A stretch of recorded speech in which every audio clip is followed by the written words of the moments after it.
What's up with y'all boys and girls, man? Hey, it's Jay Briggs here with picks from the DawgHouse, NFL edition, division round, man. We got 4 games this week. NFL season coming right down to the wire.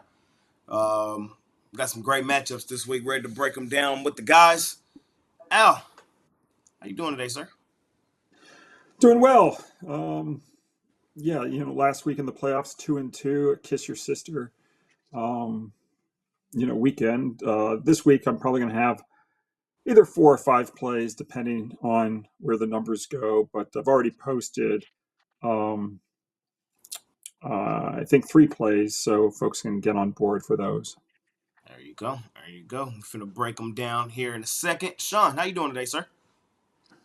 Good, doing good, Jay. Yeah, last weekend for me didn't go quite as well. I only had 2 plays, missed them both. Had the Steelers and the Packers. So unfortunately, neither game was particularly close, even though the Packers kind of hung around enough to make it somewhat interesting, but couldn't get there. So we'll get back on track here this week. I think we still put everyone on some winners last week on the show. So hopefully more of the same this week.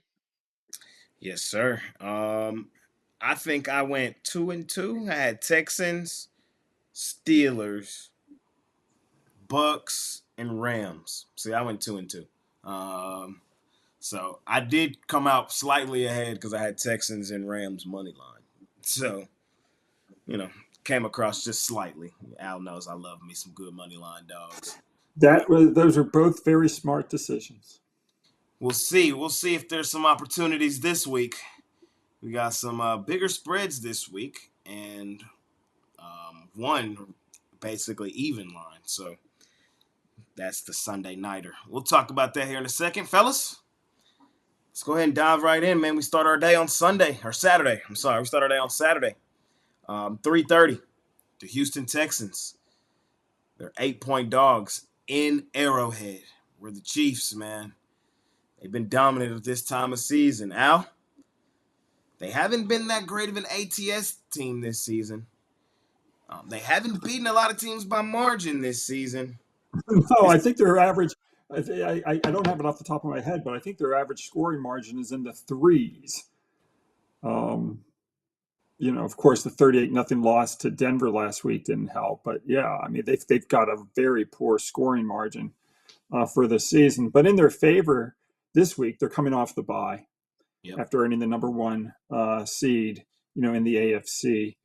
And when you take a look at what Andy Reid's teams have done in his 25 years as a head coach, whether with Philadelphia or with Kansas City, when his teams come off the bye, they significantly go under the total. They're 30-8 to the under, including 7-1-1 under since 2021. They're 8-0 under when the over-under line is below 42, and they're 10-2-1 under in the playoffs. So you put all of that together, and I'm going to take it under the total of 41.5. Low scoring game, says Big Al McMorty. Sean, how you feeling? Yeah, my lean's to the under as well, but I'll talk about the side here too. I like the Chiefs. I like the Chiefs this week laying the points. I think this is the week where it's always important not to overreact to what we saw last weekend. And of course, the Texans, blew the Chargers out of the water there in that game in Houston. Um, Upset win, I guess we can say. They were 2.5-point dog in that game. Their second straight upset win, actually, if you go back to their regular season finale win in Tennessee, which didn't mean a whole lot. And then you get the Chiefs, like Al talked about, off that bye week, coming off that 38-0 season finale loss in Denver. I think we see the Chiefs show up here. I know it's a revenge spot for Houston. December 21st, they lost 27-19 here in Kansas City. I didn't feel like that game was as close as the final score indicated. I'm going to lay the points here with the Chiefs. Hey, I agree with both of you guys. I'm on the under and I'm on the Chiefs. I just feel there's no real reason to overcomplicate it. The Chiefs, I think they are coming off the bye, but you got to realize they're really coming off the double bye because they sat in against Denver. So they're really coming off like a double bye. So there may be in the first half a little rust, a little kind of getting back into rhythm. If that's the case, that's going to, I think, keep this game low scoring. On the flip side, yes, the Chiefs have played a lot of close games this season. it wasn't necessarily because of their defense. It was because the offense wasn't at the clip that many thought it has been in years past. The defense has been rock solid. So I think the defense continues to be rock solid in this game. I think they limit what Houston tries to do. And I think second half, the Chiefs probably open up, warm up, and do what they usually do this time of season in Arrowhead. 10-point win, I think ultimately how this game shapes out, and we fall underneath the total. I'm gonna go somewhere like 24-10. Low scoring game. Chiefs win it. Something kind of along those lines. So 21-10, 24-10, kind of something like that. Give me the Chiefs in Arrowhead. Let's keep it rolling, fellas. We head over to Saturday night. We got the other team off a bye, the Detroit Lions. Hey, they're laying now 9.5 points on the Washington Commanders. Total 55.5. Sean, how you feeling here, my man? Yeah, that's where it gets a little tougher. I'd love to be on the over in this game, but I mean, 55.5, a little too high for me to jump in with that play. Um, last week I liked the Bucks last Sunday against the Commanders. Commanders came out, did what they do, played the better game, ended up coming out with the last second win. Um, this is a tough one. You get the Commanders coming off 6 straight wins. You got the Lions coming off three in a row. They've covered the spread in 3 straight games. I can easily make a case for the Commanders to stay inside the number here, but something tells me here that the Lions are going to eventually pull away in this game and end up winning it by 10 or so. I don't think this is going to be. I think this is a game that ends up coming down to the wire spread wise. But I'd be looking in the direction of laying the points here with Detroit and fade the Commanders off that upset win last Sunday. I think this, on paper, it doesn't look like the best game, but I think post weekend, this will be the best game of the weekend. I think is how this one's going to play. I think this one's going to be an absolute shootout, and it's going to come right down to the wire. I'm on the over, and I'm on the Commanders plus the points. I think the Commanders have a legitimate chance to win this game outright. What scares me most about Detroit is not their offense. I know what their offense is going to bring to the table. Their offense is going to be what their offense has been all season, an absolute track meet. And you never know what play is coming next. I know and that's why I like the over. But their defense, man, in the bigger games this season, they really haven't stopped the nosebleed. And the Commanders, they've been balling offensively, and the Commanders have been really, really good in competitive games. They found ways to win those games. And I think that's what this game ultimately is going to come down to. I think Washington has the makeup offensively to go with Detroit's defense. I think Detroit's going to do what they're going to do offensively, and I think it's going to come right down to the wire. Detroit is the better football team, but I think Washington is made for this style game, especially in a dome. I'm going to grab the points with Washington. I might think about sprinkling on that outright plus 400, and I also like the over. Al? Yeah, I mean, this is cut from the same cloth for me, like the Chargers game last week. This is Washington's third straight road game. And NFL teams have been horrible playing their third straight road game. It doesn't matter if it's the playoffs or the regular season. And we saw that, of course, as I just mentioned last week, the Chargers were playing their third straight road game. They got blown out by Houston 32-12. Playoff teams are now 27-44-3 ATS when playing their third straight road game. I'm going to fade Washington. Here we go. That's Saturday's action, ladies and gentlemen. We head to Sunday, where the Los Angeles Rams are 6-point dogs in Philadelphia. Total 43.5. I'm on the Rams, plus the points and outright money line in this one. For most of the season, I was saying I think the Eagles are going to the Super Bowl. I no longer think that. I think Why? I think they lose this. I think they lose this game. I do. If I had to play it, I think the Rams win this game outright, man. I do, and that's why I'm on the Rams money line. The Rams has got that makeup, man. head coach, quarterback. I've talked about, you guys have heard me say this about McVay and Stafford plenty of times, and it's like when we get to this time of season, they've been there, they've done that, they've seen almost all you can see. What concerns me in this game, of course, is that mean running back in the backfield for Philadelphia. He had a historic season, and it wouldn't shock me if he had a historic game. I like what I saw out of the Rams defense last week, though. You got to give the Rams credit for their defense they played last week. And if that defense flies around the field like they did last week, I for sure think they have a good chance of winning this game. I think the Rams limit Saquon Barkley and force Jalen Hurts to beat them. And I want all of you to sit here and be truthful and say you trust Jalen Hurts to go and win a football game. The way he's played recently, I do not trust him. So if the Rams are able to limit Saquon Barkley and force Jalen Hurts to throw the football, I think that puts them in a really favorable situation. We already see what's going on with A.J. Brown. He and his antics. Matthew Stafford, Sean McVay, man, when you pair up, I think Sean McVay right now is the second best coach in football behind Andy Reid. And I think Matthew Stafford is not talked about enough in that top 5 conversation of quarterbacks in the league. He is in that conversation. I'm sorry if you don't have him up there. I think a lot of guys try to put like guys like Josh Allen, even Lamar Jackson over Matthew Stafford, and I am fall victim to that too. But those guys don't got the hardware Stafford got. They don't. Stafford went and done it already. A lot of guys still trying to get to that mountaintop. I'm gonna roll with the guys that have been there, done that. I actually think they match up quite well with Philadelphia if they can limit Saquon. I know it's a big if, and that's a big if, but I'm on the Rams plus the points and outright money line. Total in this game, I'm not really in love with. Al?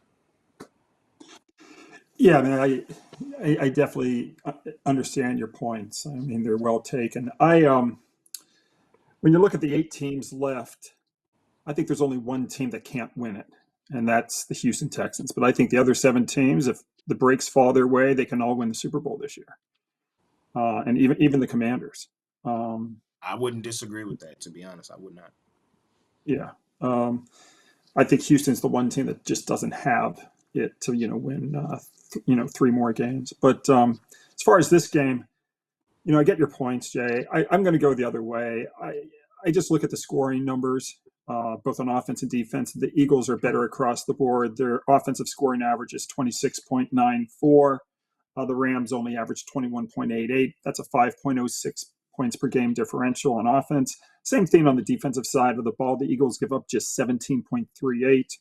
The Rams allow 21.94 for a difference of 4.56. And you get a home team that has both the better offense and the better defense.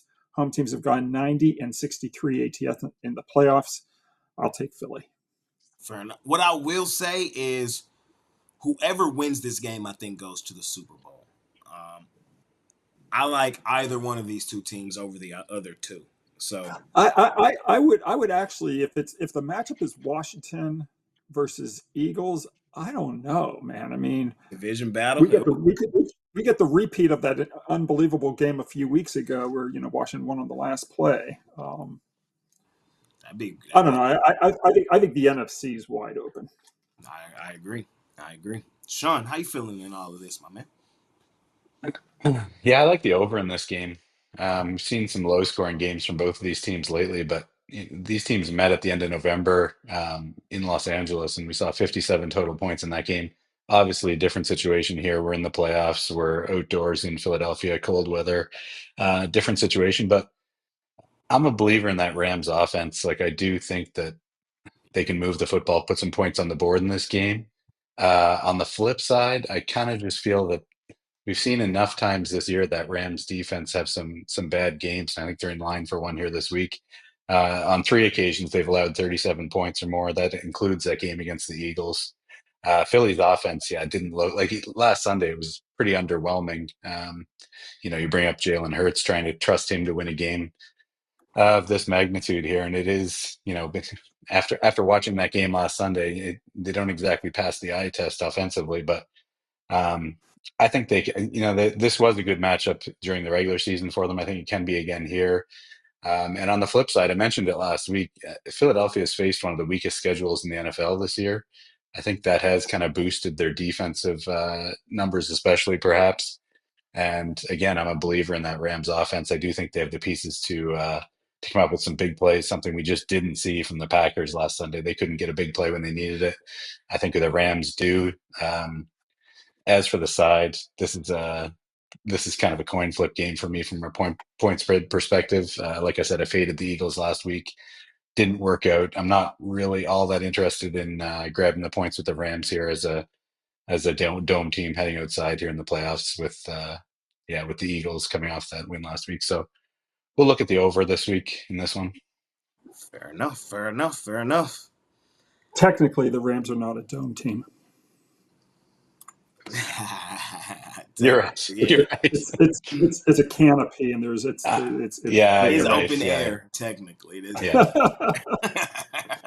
I still call the Texans a dome team. Any of these, most of the time, it seems like they're Texans are dome. Texans are a dome team. yeah. But is that not a retractable roof? Right? They open that up. Yeah, but Yeah, Not often. but it's closed most of the time. not often, but there's a couple games this year when Yeah. But like the But I Rams, mean, technically, like SoFi's technically always outdoor, like technically. yeah, that's right. That's right. So well, it it's not. I mean, it's not outdoors. It's just that it's not completely dome because the sides are open. Like it still has the cover overhead. yeah. Like there's no They're open sky above. yeah, they're a fair weather team for sure. They're they're generally playing at home in ideal conditions. Shout out Let's say SoFi. that. Shout out SoFi.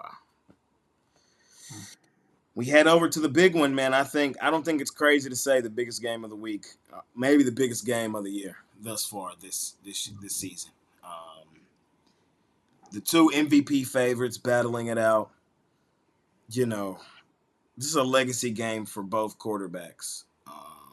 Good point. This is a legacy game for both quarterbacks. Josh Allen, this is such a huge game for him. If he loses this game, he would be 0-6 or 0-5 in the playoffs against his contemporaries, being Mahomes, Allen, and Burrow. He would have no playoff wins against any of them. For Lamar Jackson, it would be another indictment on not getting over the hump in the postseason. For him as well, another early playoff exit. So huge implications on both of these quarterbacks, all-time talents, legacies. Man, I'm interested to hear your guys' thoughts on this one. Right now, Ravens 1-point favorites on the road in Buffalo. Total 51.5. Al McMorty, you are up first, my man. Yeah, I mean, this matchup, for me, it's such a tight matchup.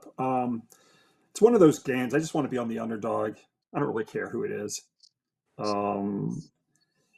At Circa right now, it's a pick 'em. As you said, Ravens primarily -1 at the others. So I guess the consensus would be Baltimore -1, but who the hell knows where the line's going to be on Sunday. So I'm waiting. Right. I mean, it's just like, I just want the points. Even if it's 1 point, I want the points.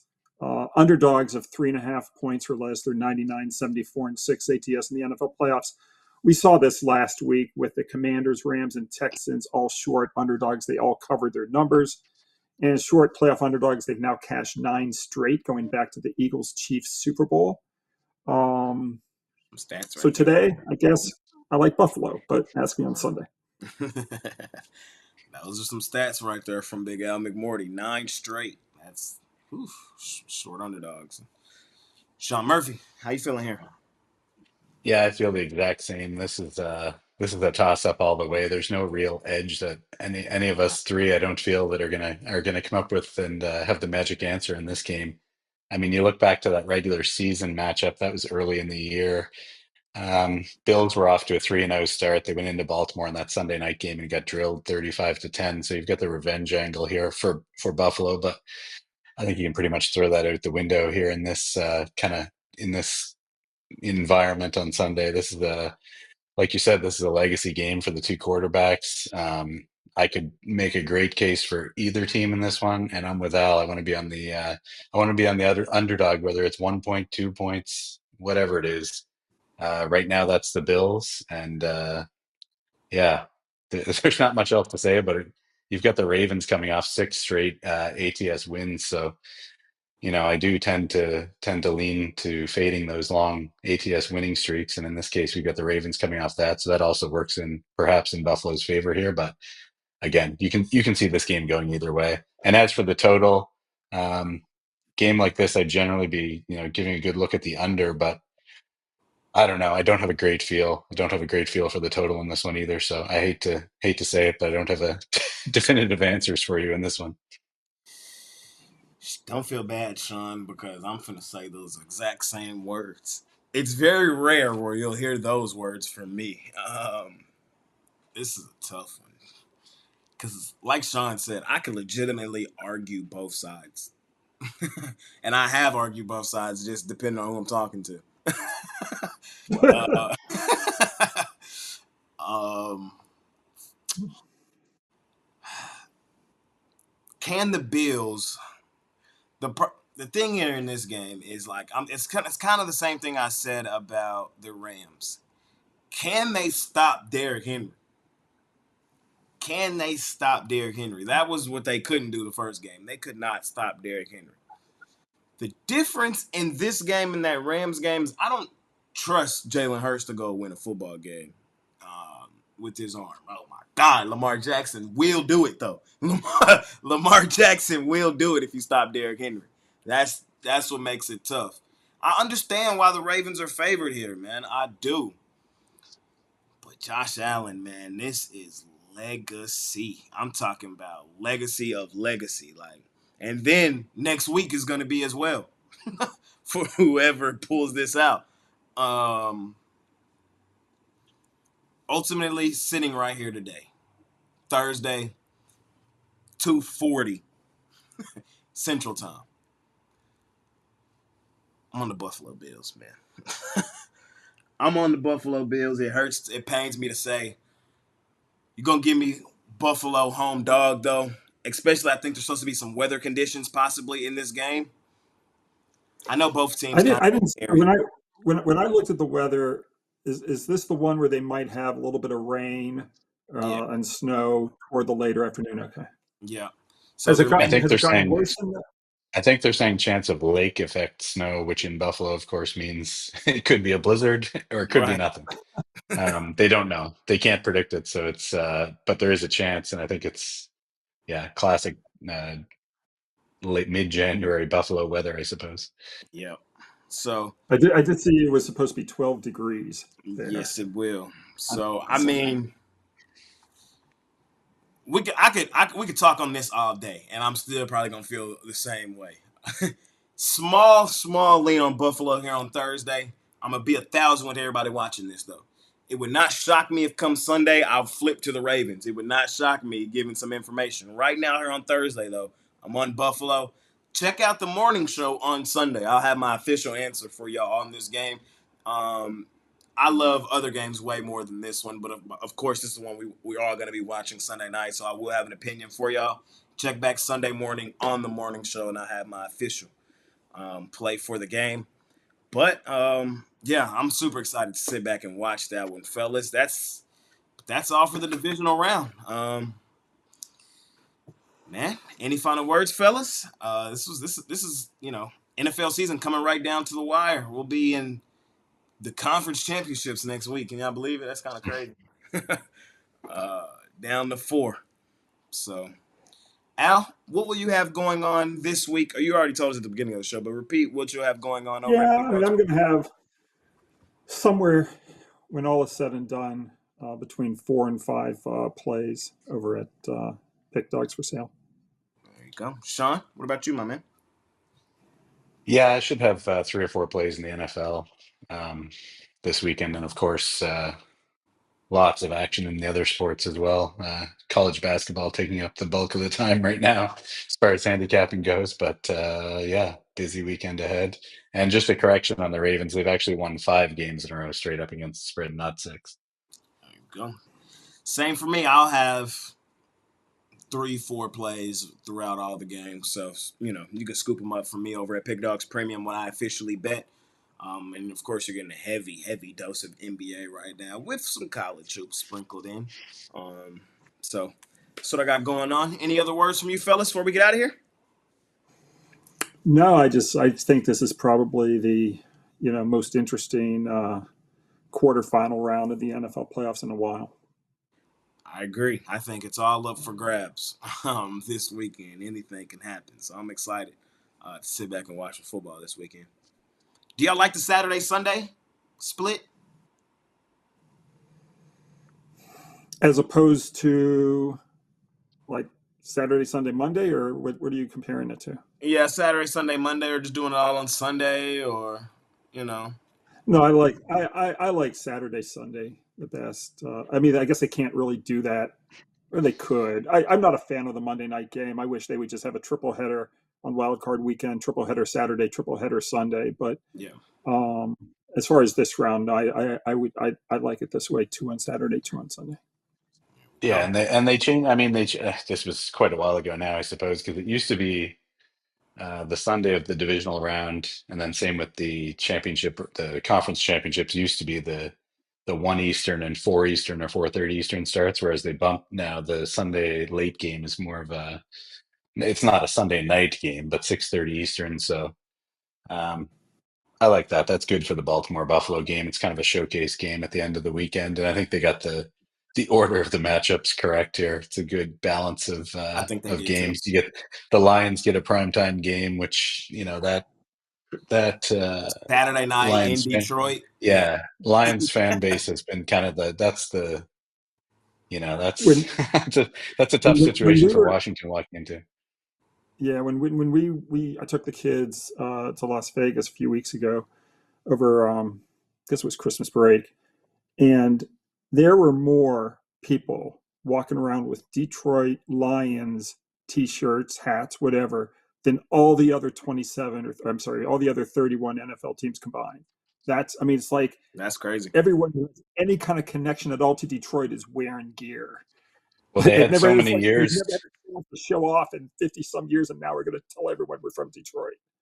Yeah, they had so many years of wearing the paper bags on their heads and all those bad Thanksgiving games and yeah, they're just getting it out of their system now. They've had a couple of years of great football, so yeah, Yeah. happy for that fan base. It's good to see actually that Lions environment. Shout out to Dan Yeah. Campbell's. Shout out to Dan Campbell's. Mhm. Well, that concludes this episode of Picks from the DawgHouse NFL Edition, Divisional Round Edition. We'll see y'all next week for Conference Championship Edition. That's it. That's all, man. We'll see y'all then. Right here. Peace.